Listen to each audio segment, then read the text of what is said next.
Hello, everybody, and welcome to the second session of the Maritime Analytics Conference hosted by Marine Traffic. We're delighted to have everyone here today. From our audience, thank you so much for participating to learn more about what we'll be discussing, maritime analytics and how it helps to understand global trade. And to our panelists, thank you all so much for being here. It's a pleasure to have you all. And excited to talk about a very broad topic, but has a lot of implications for how the world is connected in terms of global trade and a lot of different little facets that it impacts supply chains, logistics, geopolitics, many things. So without further ado, I would like to just introduce our panelists to our participants. We have Tuxi Senguler. She's a trade analyst at CMA CGM. We have Richard Matthews. Richard is the Director of Consultancy and Research at Gibson's Shipbrokers. We have Jasper Versur, PhD candidate at Oxford University at the Environmental Change Institute. We have Judah Levine, Head of Research at Freightos. And last but not least, we have Oscar Pernia, founder at Nextport AI. So welcome our panelists. Thank you so much for being here. So to kick off today's webinar, of course, it's about maritime analytics and the impact it has on global trade and understanding global trade. But interestingly enough, a few days ago, I was messaged by a university student on LinkedIn, and they asked me the question of how do you define global trade? So that gave me the idea to ask the question, which I would actually like to ask Jasper to start with. What is global trade to you, and how is it all connected to the way the world functions? Yeah, thank you, Adil. And that's obviously a big question to start with. So let me give you my perspective on this. So within our group, we focus on quantifying what we call systemic risks to transportation networks and to economic networks.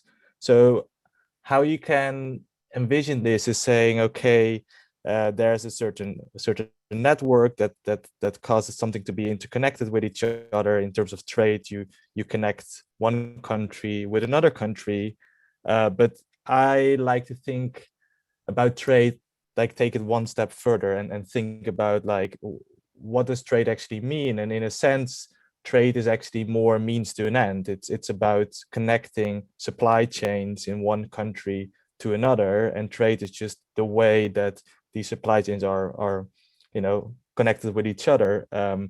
And maritime trade obviously is a big component of this, and it's not only about sort of the monetary value of this trade and how these supply chains are connected with each other, but also how does it get there? And that adds even more complexities to the system, because it's not only about two countries that are connected with each other, it's also about how does it get there from one country to another, because in a lot of cases it cannot go there directly. So yes, I would say global trade is more of the connecting node between countries and the sort of main driver of what we see in our maritime network on a daily basis. That's a very excellent perspective, and I wish I could have responded to that university student with such detail. But absolutely correct. It's the nodes, right? It's the different stakeholders that make those goods and services move. But there are a lot of moving parts with that. Judah, I would love to hear your perspective about what you feel global trade is as well.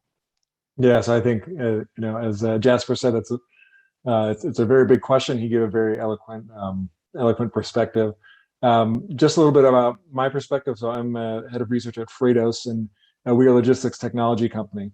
So we have an online marketplace that connects importers and exporters with freight forwarders, and other types of digital tools connecting ocean and air carriers with freight forwarders.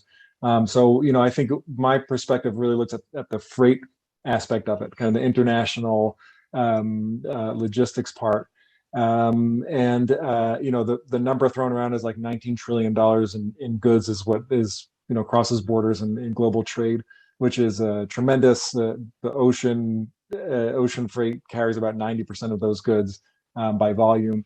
But you know, with that, and so you know, global trade touches almost, you know, all the for most of us, many or most, or the, you know, almost all the goods that we're, you know, currently using right now or that we consume. But the trade, the logistics part, for the most part, is in the background, and it just kind of works, and we don't really think about it. And I think that's what's been so startling about the pandemic, that it's brought this all to the fore when all of a sudden things aren't working like they usually do. So thinking in terms of how things are connected, normally, you know, the global trade in terms of the logistics and freight part works well enough and works in the background. And such an extreme kind of outlier of what we're going through now has kind of brought the, you know, the some of the weaker points of the stresses to the fore. So if we talk about how it's connected from our perspective, or from my perspective, what comes to mind is the connections between the different parts of the supply chain in terms of communication, in terms of making the, you know, all the different arrangements that need to be done in order for freight to move.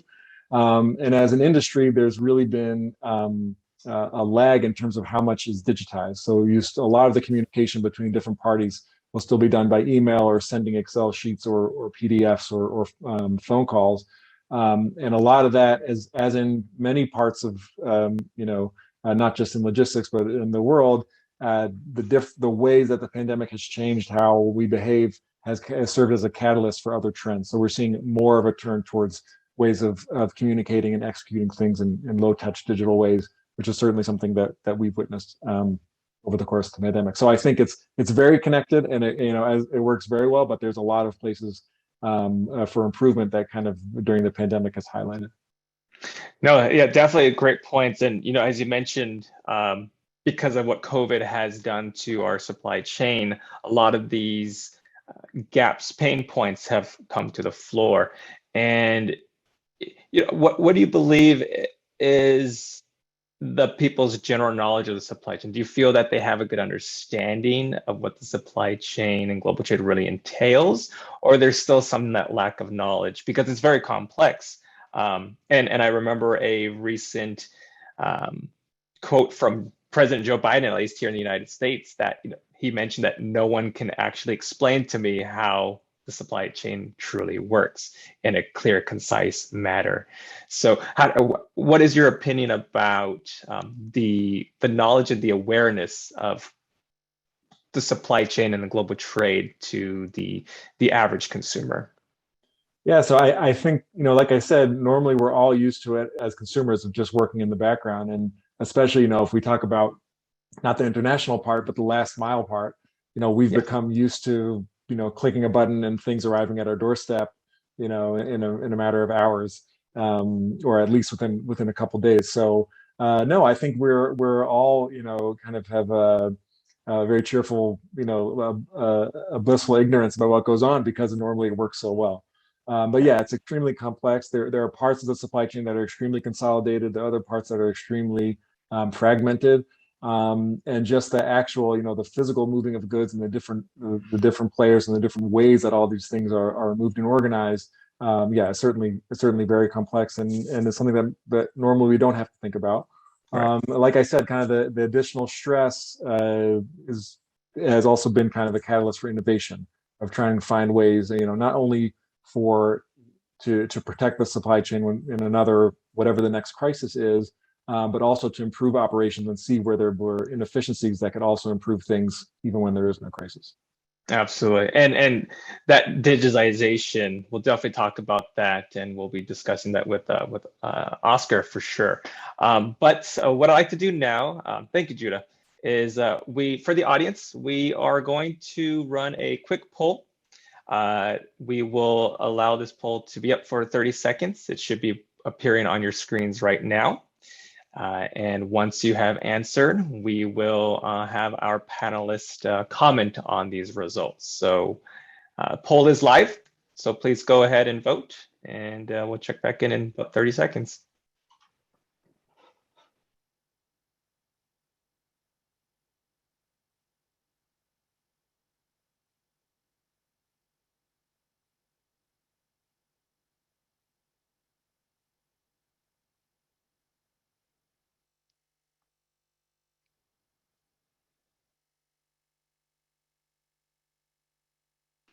About 10 more seconds remaining.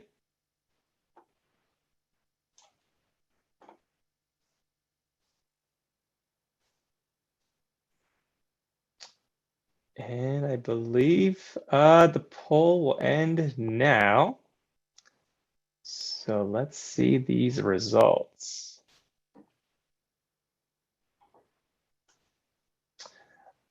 All right. Numbers are in. So I would, at this point, I would just go down the row here and I would love to get your perspective on things. So I'll start with you, Oscar. What do you think about the results from this question? Well, my perspective is, of course, on the port perspective, meaning also the terminals. I think that port congestion and the rising freight rates are quantified as the most important trends in supply chain. Talking about the ports, I think that also you mentioned the congestion problem in the US West Coast. And the ports and the terminal we are seeing as the ocean supply chain black boxes, right? And this is not, in general, a good perception, right? When talking about creating a global trade more efficient, more secure, more sustainable, and for everyone across the planet, right? So I think that there are different problems that are being identified, let's say, point to point, okay? But at the end of the day, I think that also Judah mentioned that it's a very complex environment, right? And sometimes we are pointing into one direction, thinking that this is a bottleneck or this is where the focus should be. And at the end, it's about the whole thing, right? How the whole supply chain works end to end, and how in the current inflection point, not only because the pandemic, but also because the increase of the e-commerce, right? So right. The supply chain, the ocean supply chain in particular, is not sustainable anymore, right?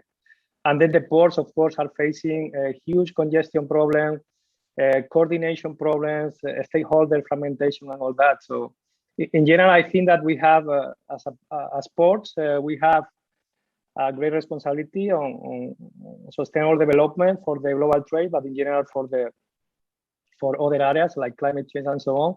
But this is not an easy and trivial problem to solve. So I think that sometimes we are having understanding that the problem is here and this is the area to focus on. But at the end of the day, when you are solving only one part of the problem, the end-to-end supply chain will remain inefficient, right? And I think this is something that we need to always take into account. Very good points there. You mentioned maybe carbon being part of it, but from your perspective, it's not too much of a priority to solve right now. There are bigger issues at hand, of course, especially from a port level. The second most answer response was about rising freight rates. So naturally, Judah, I'm going to gravitate to you. Could you please shed some light what you believe over your perspective? Yeah, so I mean, I think it depends on where you're positioned within the supply chain, which part you think is the most serious right now. But when I look at that list, I think they're all interconnected. So again, it's been such an outlier event that's totally shifted the way consumers behave. There's been such a shift towards increase of demand for goods in place of services as people are at home, that's kind of the underlying driver. But each of these things are results of that underlying demand. So when demand shifts for an unusual spike in demand for a certain good, so the raw materials needed to make those goods suddenly become scarce, and that makes the goods more expensive, and that's reflected in some of the inflation that we're seeing. But like you said, that increase in demand also puts pressure on ocean rates, on the cost of ocean freight. So we've seen rates from Asia to the U.S. now are still like 10 times what they normally are. If they're normally around $1,500, and they were as high as almost $20,000. And to Asia to Europe is also extremely elevated.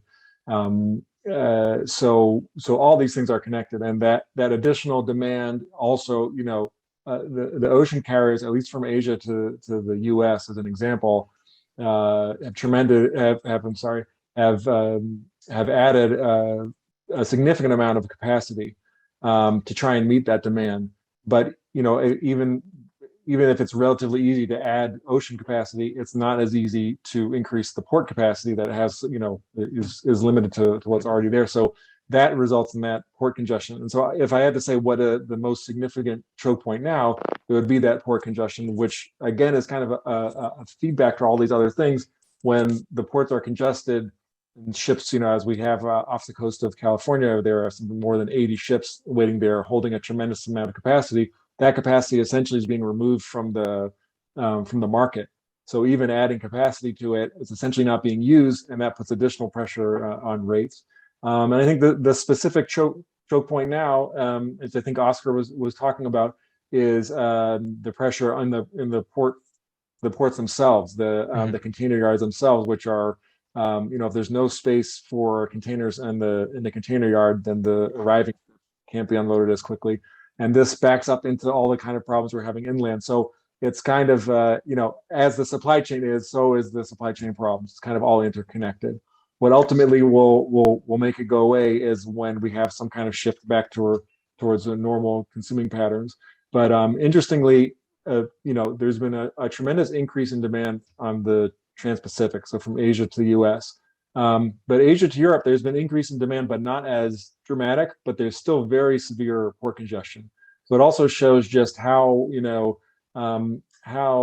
what an orchestrated event the supply chain is, and that, if there are different types of delays in different places that are putting ships off their schedules, it causes a tremendous amount of pressure on the ports if ships arrive at the same time, and creates congestion even when demand hasn't gone through the roof like it has on the Trans-Pacific. Excellent points. Tukche, I would love to hear your perspective. Being at CMA CGM and a trade analyst, I feel that port congestion would probably be something that you're monitoring very closely. Could you please elaborate? Yeah. Yes, we are actually facing with every day with the port congestion. Congestion in ports is a phenomenon associated with delays, queuing, and extra time of voyage, and develop ships and cargo at the port, which always occur with unpleasant consequences on logistics and supply chain. And this often translates for me, and also from my colleagues, also for the other operators, it translates into extra costs, loss of trade, and disruption of transport agreements. We can say long transit delays also significantly lower the probability that a country will successfully export its goods. I selected most challenging aspect of global trade as a port congestion. My answer was A. Because if there's a port congestion or port closure, at that moment, there is no point to discuss rising sea freights or rising cost of goods or rising customer demand, etc. Since you have no place to deliver your goods at the right time. If one port is congested, it delays other vessel services, including its sea routes. Some of them have berthing windows, some of them not. So it causes a domino effect, let's say. As you know, you can imagine different factors can trigger congestion in ports.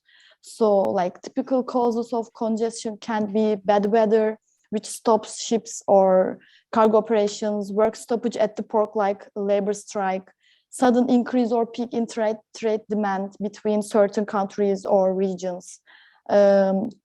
I don't know, congestion on port entry or access to a particular terminal, congestion of trucks with port or terminal, or the reason may be internet mobility in port due to small storage capacity.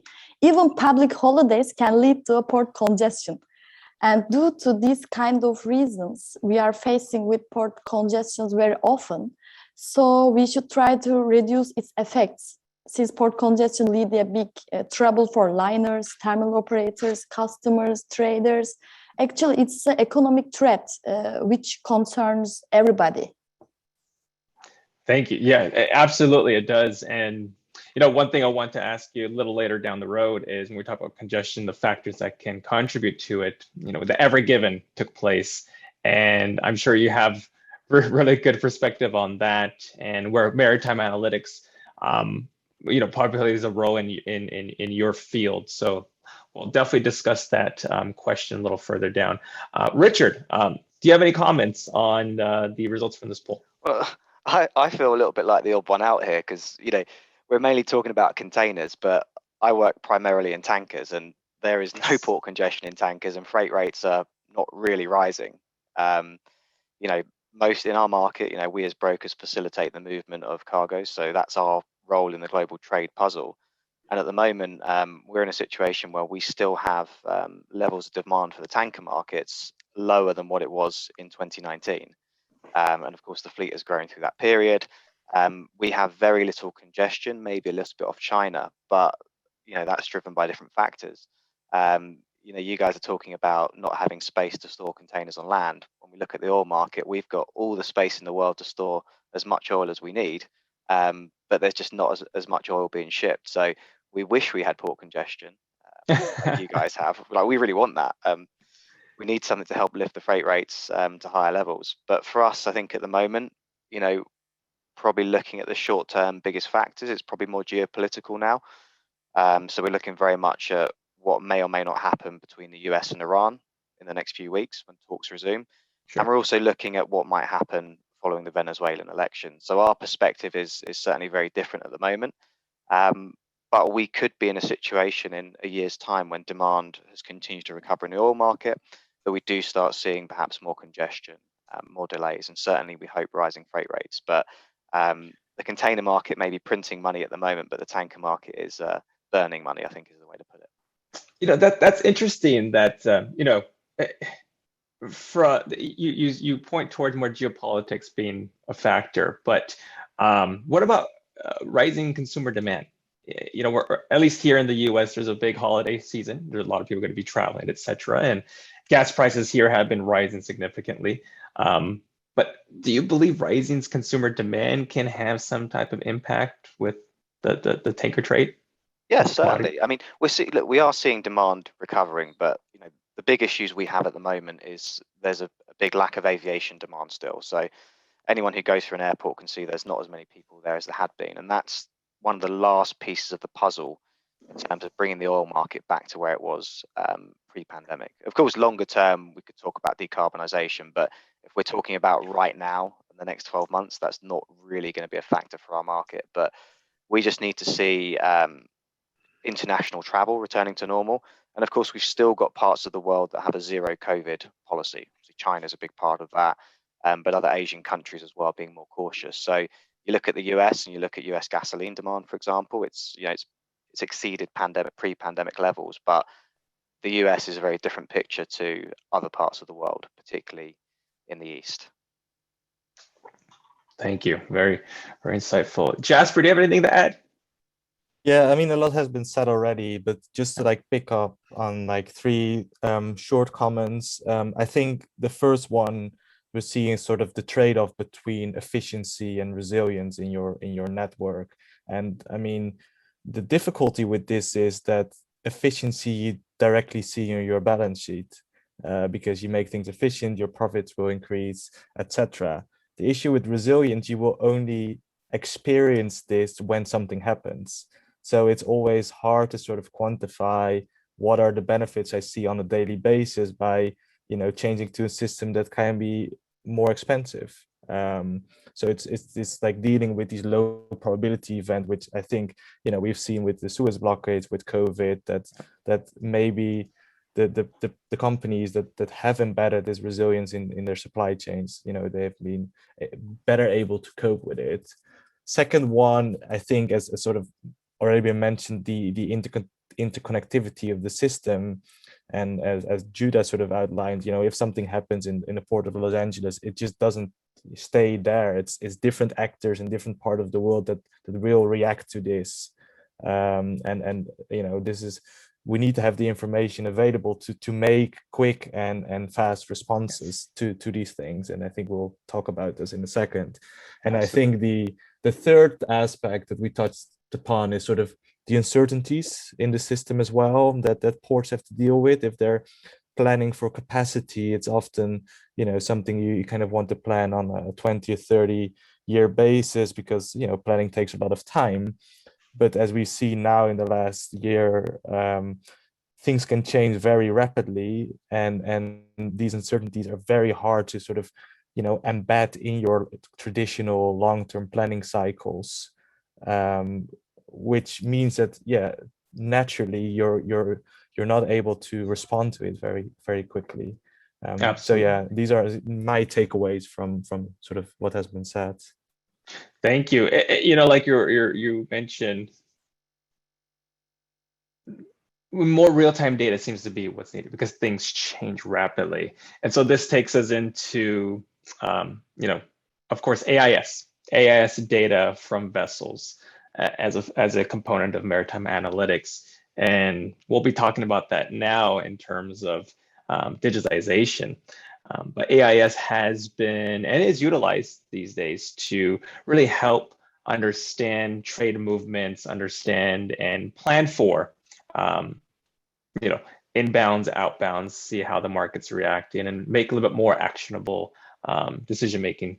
So onto our first core topic for maritime analytics, talk about digitization. So maritime, it's been this out of sight, out of mind type of industry for some time, but because of COVID really made a huge disruption in how we were consuming, being able to get things moving from across borders. And one positive outcome was that it brought forth rapid digitization, right? And it pretty much changed how economies, how companies do business, individuals, they ended up working from home. So consumer behavior changed in general as well. And with that, there's been a lot of data, right? And now more data is being consumed and it is being sought after to help understand, predict trade flows, end-to-end container tracking with port congestion, of course, on Richard's spectrum for vessel availability, maybe for commodities, Judah for freight rates. So this idea of maritime analytics helping to answer, predict other risks from occurring, you deal with automation at a port level. So there's been this digital shift. So if you could walk us through the role maritime analytics is playing in terms of an authority like a port, becoming better prepared to handle these imports and exports. I think Oscar did briefly drop off, so he may not have heard the first part of the question. He's back now, though. Oscar, can you hear me? Yeah, sorry, I have a disruption in internet, so sorry. I didn't hear the question. Can you repeat briefly, and I will step in? Yeah, absolutely. My question to you was about your work in terms of maritime analytics from a port level. You're dealing with port automation and digitization. So if you could walk us through this digital shift that's occurring, right? And then how the maritime analytics component plays in terms of being better prepared, for inbound, outbounds, optimization, etc. Okay, yeah, I think that I mentioned before, right? The ports and terminals are seen as black boxes, okay? And then normally the conversation on automation in particular is about trains are getting robotized and then jobs are gone, right? That's the simplification that we normally do, but the dimension of automation is going far beyond that, right? And clearly digitalization and data analytics is going to be implemented hand in hand with automation at ports, okay? We see countries like China, right, where initially automation was not expected. They are investing heavily in automation as a way to ensure consistency on productivity, improving availability and increasing capacity, as it was mentioned before. But in general, more operational control, at the end, better customer service. And with that also, the process automation and the decision automation is coming and is getting to the next level.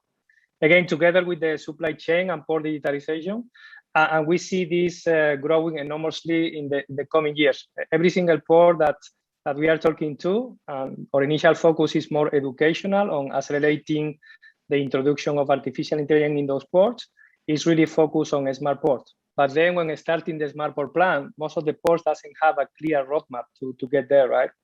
So I think it's going to be very, very, very important. I think also traditionally automation and digitalization is identified as with employment, right? But I think we need to be aware that we are recycling traditional jobs, better quality, added value employment, but also opening the door of ports to the techies, new generations, right? To work at ports. Process mining, data analytics is being discussed, AI. I think all those will be fundamental areas. In general, I think that the ports are really focusing on how to transform themselves, the work they manage the port, but also the way they operate. And data has a fundamental role in that. In general, I think that it will be the main vehicle to transform the way, especially the port authorities are managing in general how they connect the ports and the assets to the supply chain. Thank you. So, talking about AI and the other, data as a whole. Richard, in your line of work, dealing with the tankers and the commodity of oil, how does maritime analytics play in your field?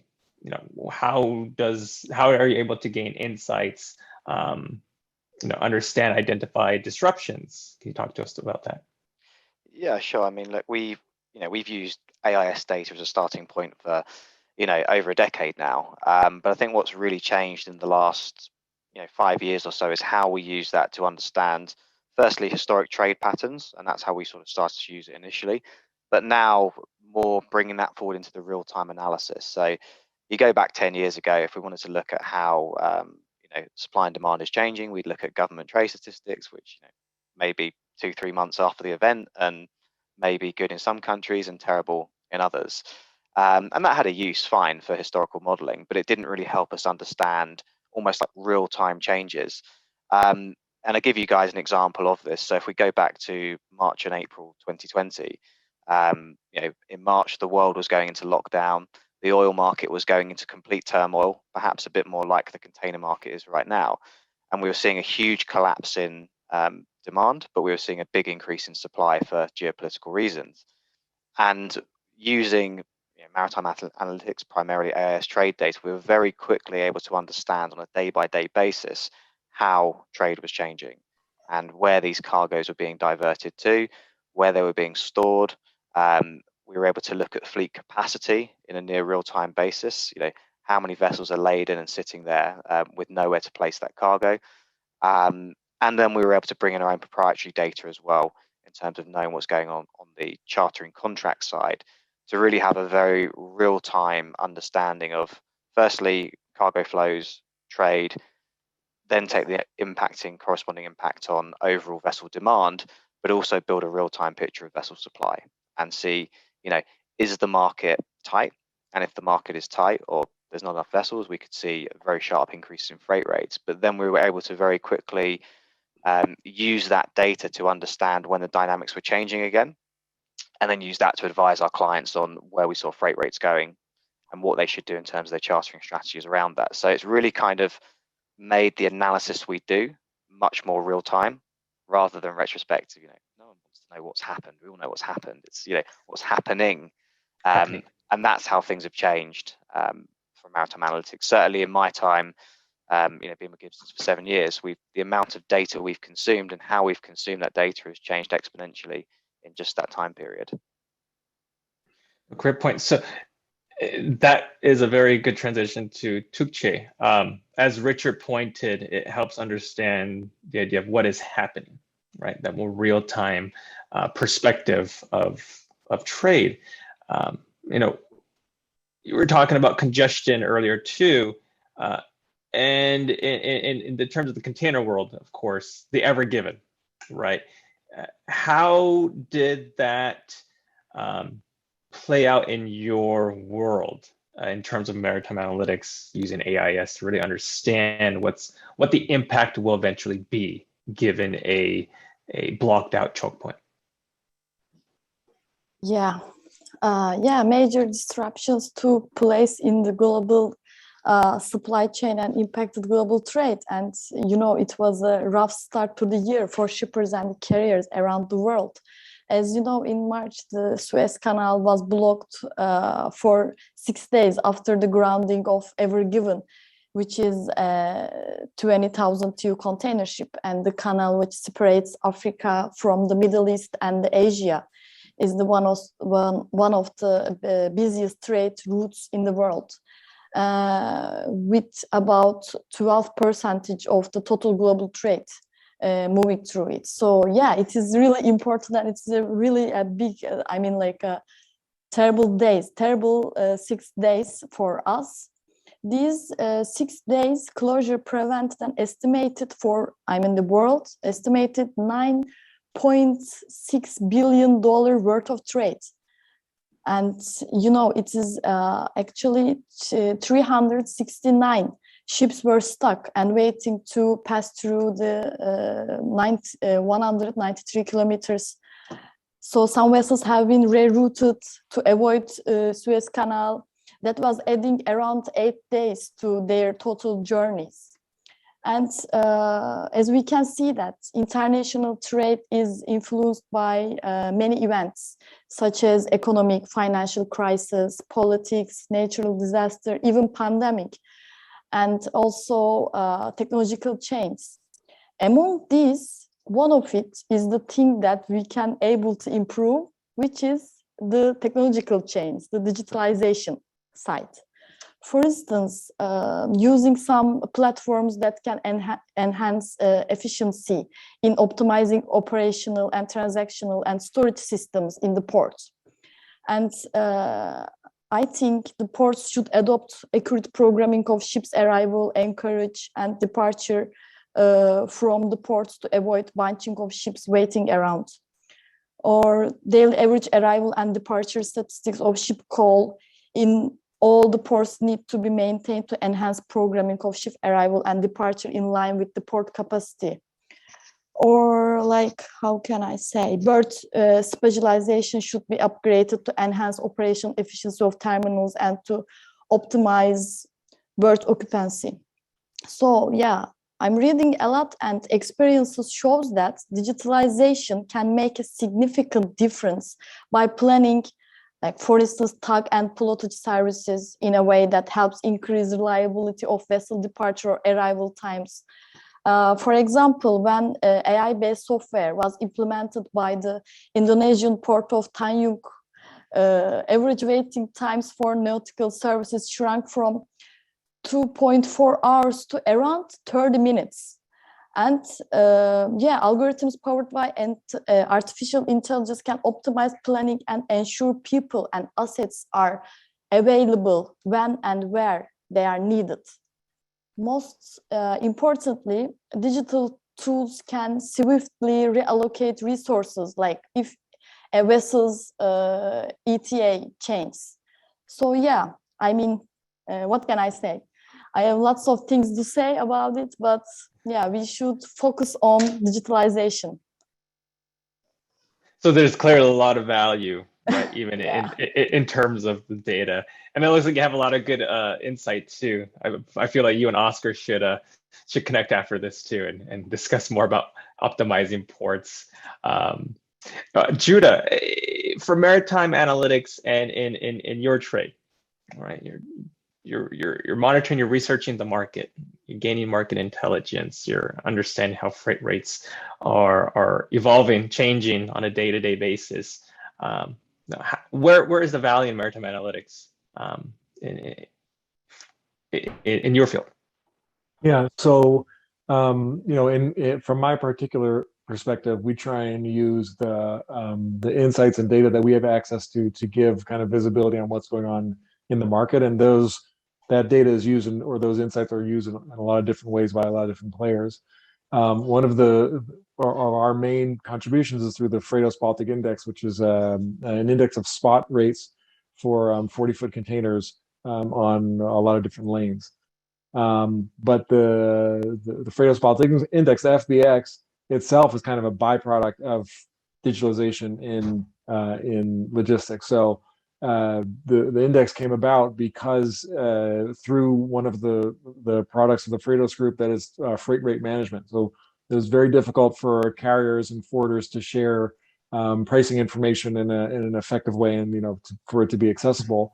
And through that kind of digitization, we had access to a lot of freight rate data.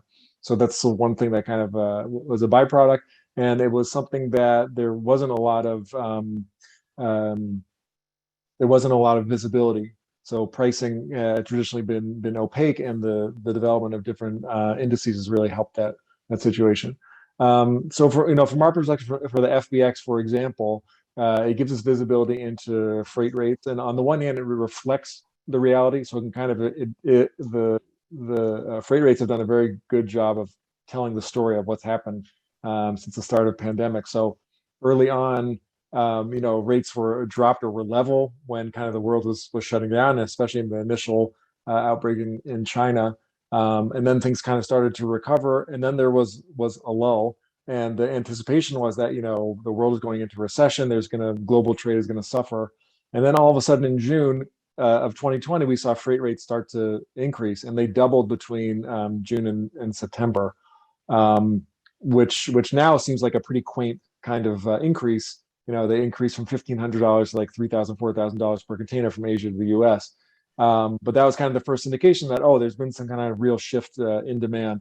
And at each of these crises, then there was a container shortage in Asia, as there was competition between U.S. and European importers, and there was a huge spike in rates from Asia to Europe over the end of 2020, the beginning of 2021. And then each kind of crisis along the way has also been reflected. The blockage of the Suez also put pressure on rates.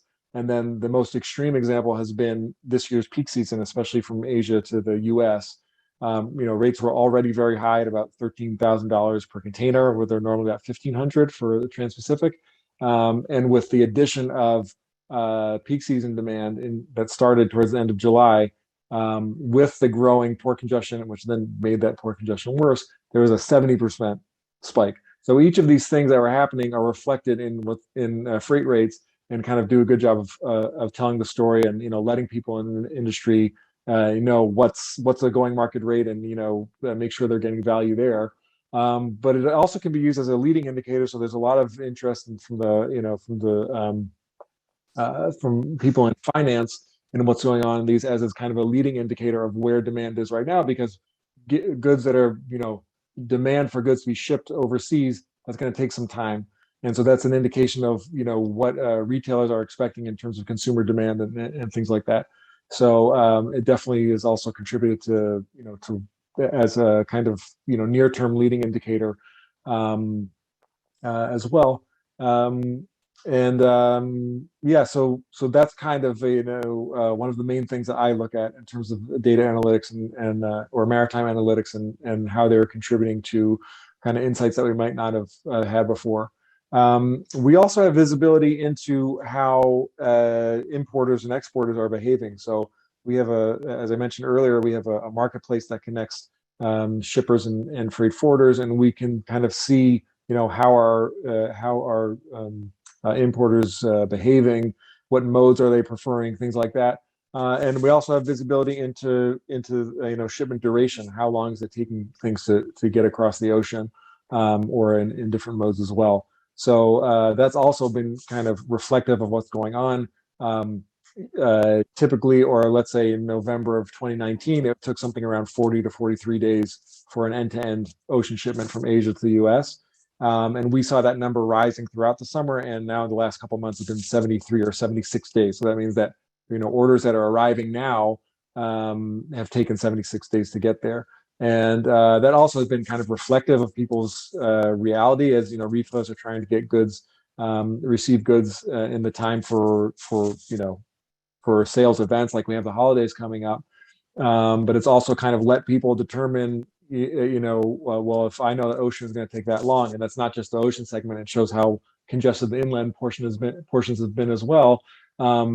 A lot that's pushed some people who would normally use ocean to air, and we could see that as well in terms of we would normally have about 85% of shipments on the platform being booked by ocean and 15 by air. And as congestion grew, and again I'm talking on the focus on the Trans-Pacific, as congestion grew, we saw those numbers, moving in opposite directions up to the point that it was closer to 60-40, 60% ocean and 40% air as we get closer to the holiday. So I think both, it gives a lot of visibility and a lot of reflects the reality and lets people know, what is the overall experience in the market? Is that what I'm experiencing as well?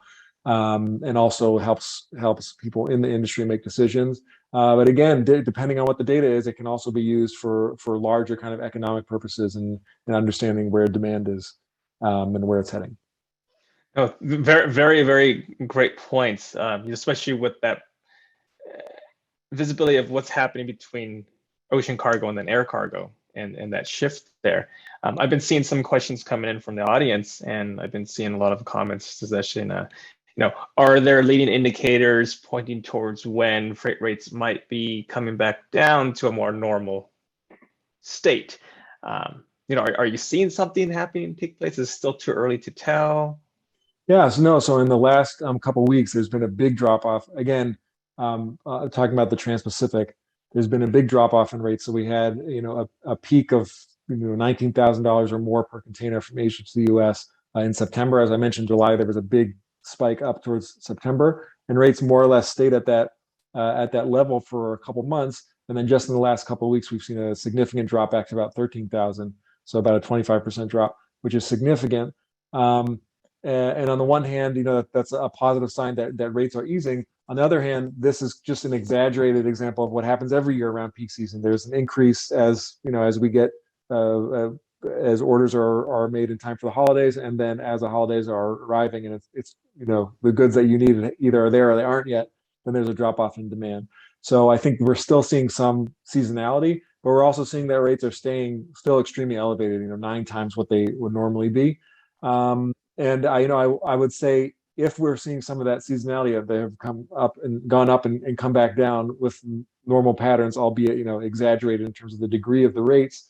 I think we could also expect that towards the Lunar New Year, we will see something similar. So there's also an increase in demand ahead of the Lunar New Year holiday in China when a lot of manufacturing shuts down, kind of over a 3-week, kind of holiday period before manufacturing comes back online. So I would expect that, since we've seen this seasonality in terms of the summer and fall peak season, that we could expect that for ahead of Lunar New Year as well.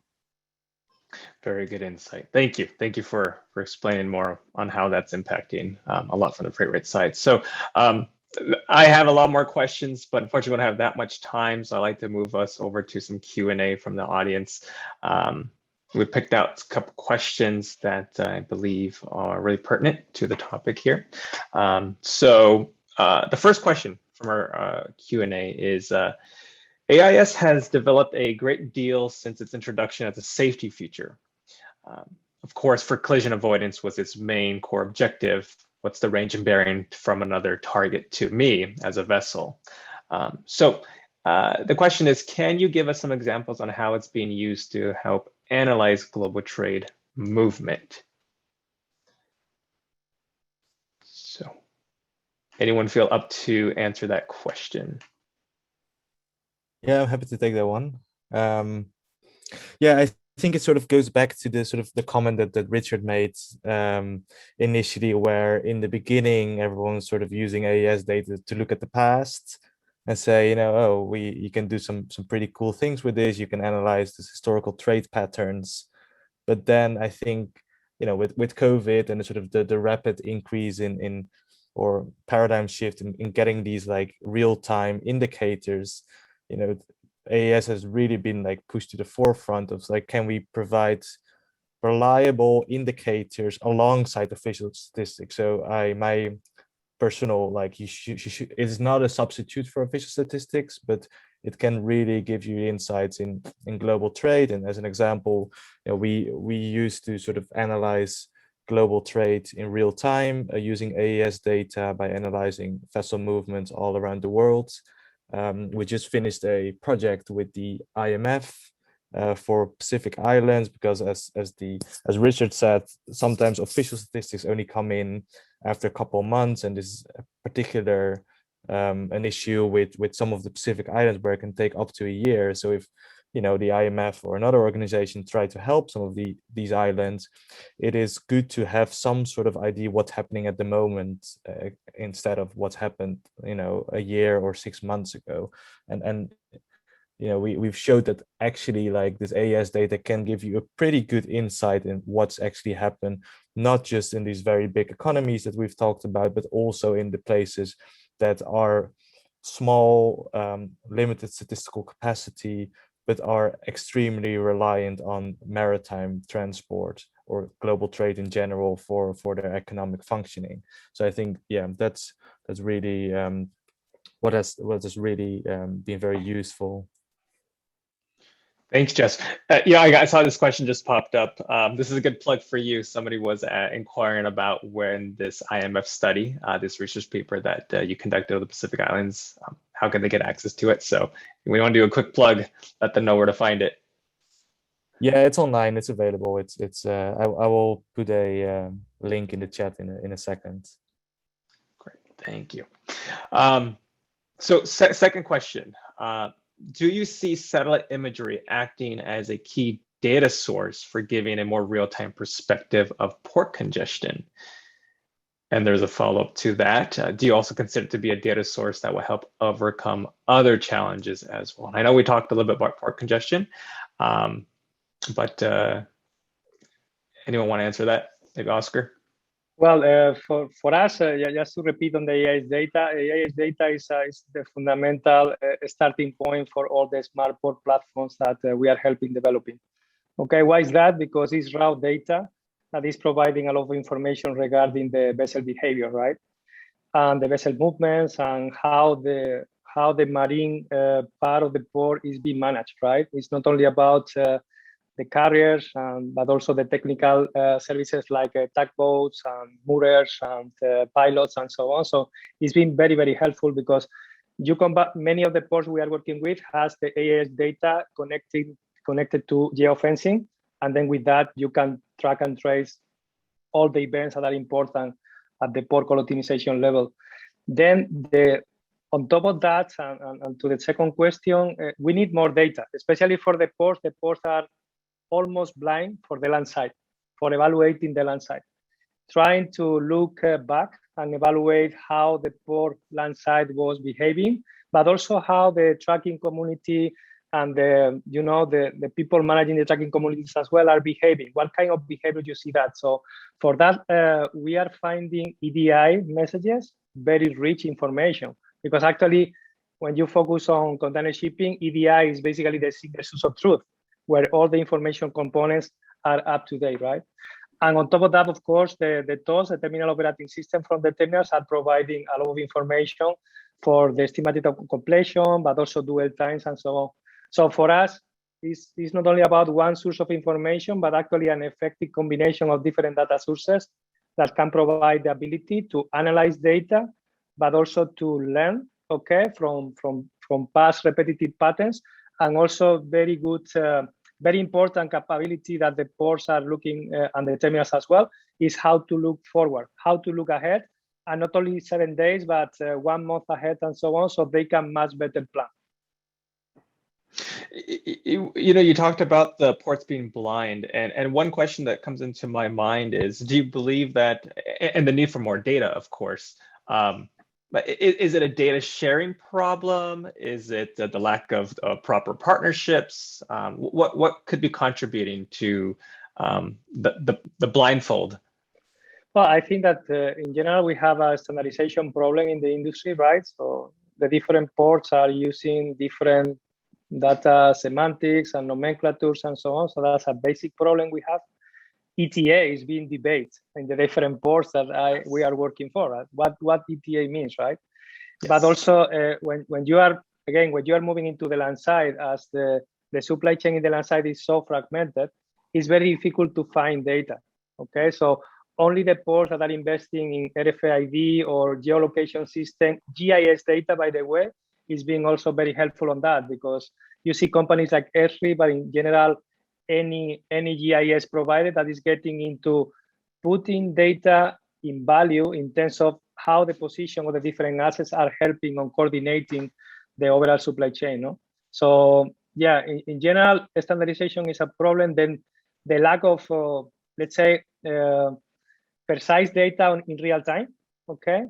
And in general, how to connect not only the data, but also the different decision domains. Because at the end of the day, the different stakeholders in the port, to force the coordination that is necessary, they have different applications, and those applications are not interconnected. Thank you. We got one more here. The question is, apart from AIS as a data point, what other factors or other data points can be used to carry out an analysis of maritime analytics? I think just to sort of start from our side is the AIS data on its own is useful, but it's only part of the puzzle, right? It'll tell us where a ship is, where a ship's going, where it's been. What we have to do is combine that with our proprietary information and some other open source data as well to build, what we try and build is a unique view. We don't want to have the same view as everyone else, otherwise we're all looking at the same thing and there's no arbitrage on that. So for us, a lot of the information we combine is our proprietary data on chartering contracts. So we know what vessels have been booked to take cargo from A to B. We can overlay that with the AIS data to see if they actually do that. Track diversions. We combine a lot of fleet data as well. Again, our own information. I think going forwards, the data will be used increasingly to look at carbon emissions. But of course, how do you know what a ship's emitting if you don't know what its fuel consumption is, right? And yeah, you know the speed from the AIS, but you need to know what its consumption curve's like. So I think that information on vessel consumptions, or at least modeling it accurately, is going to be very key going forwards for the carbon side, which we haven't discussed today, but I guess that could be a webinar in itself, right? Absolutely. Yeah, definitely wanted to talk about the carbon part, but time permitting can allow us. Yeah, but I've dropped it in with 3 minutes to go, so.